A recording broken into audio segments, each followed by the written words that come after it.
Sinner and Alcaraz set for gripping third act in U.S. Open final. Jannik Sinner and Carlos Alcaraz, the world's undisputed top two players, will square off in a third straight Grand Slam final on Sunday at the U.S. Open with President Donald Trump in attendance.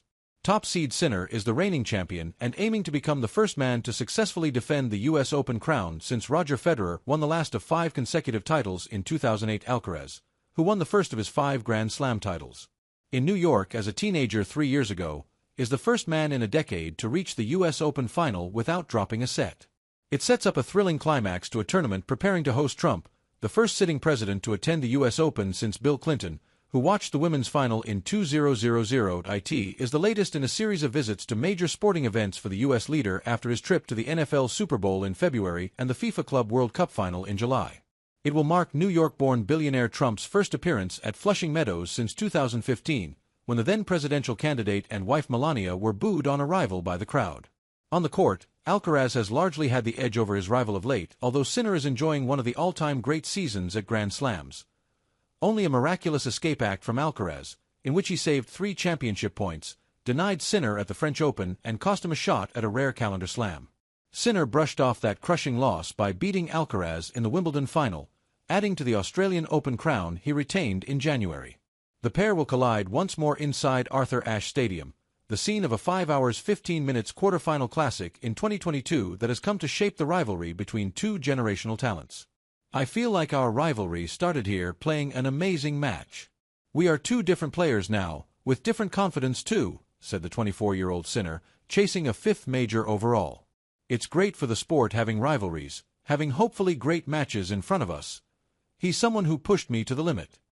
The 22-year-old Alcaraz ended Novak Djokovic's latest quest for a record 25th major in the semifinals and has encountered few difficulties so far this fortnight. He is through to his 7th Grand Slam final but is gearing up for another punishing battle with Sinner, who is riding a 27-match winning run on hard courts at the majors. Alcaraz is 9-5 overall against Sinner and has won 6 of the past 7 duels. Obviously, I'm going to take things about the last matches that I've played against him, said Alcaraz. I'm going to take note, and I will see what I did wrong, what I did great. His matches are really demanding physically that he's able to play at his 100% during 2, 3, 4 hours, and I think that's the biggest improvement he has made in the last years. The Spaniard is in a rich vein of form of his own, winning 36 of his last 37 matches. The only loss in that time came to Sinner at Wimbledon. I am performing at a high level and sending a message to the people on the circuit that this is my level, said Alcaraz. It is not my maximum level, I still have room to improve, but it is a high level. As it was when Alcaraz beat Casper Ruud here in the 2022 final, the #1 ranking will again be on the line Sunday. Alcaraz eclipsed Leighton Hewitt's record as the youngest world #1 at the age of 19, but it is 2 years since he last held the top ranking. It's a good goal, but we've tried not to focus too much on it in this tournament, said Alcaraz.